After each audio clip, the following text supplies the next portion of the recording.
معناه الرئيس قاعد واخد باله ان الفساد اللي اتعمل لا يمكن يسيبه الا من ربنا سبحانه وتعالى اللي هيحاسبه. انا بقول الكلام ده وبشرح فيه كتير اكتر كتير من اللي انت بتقوله. في ناس فاكره ان هي فوق القانون وفوق الحقوق. انا بقول لهم مفيش حد فوق القانون وفوق الحق خالص. اللي فوق القانون هو القانون، واللي فوق الحق هو الحق. انما حد يتصور يقول لك لا لا. ولو سمحتم، في منطق وموضوعيه غايبه بقالها سنين طويله في بلدنا، وده امر مش مقبول نمشي بيه.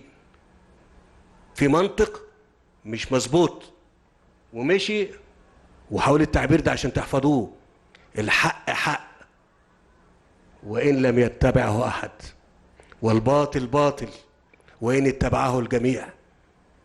الحق حق وان ما كانش في حد بيمشي ورا الحق ده، والباطل باطل ولو كلنا مشينا ورا منه.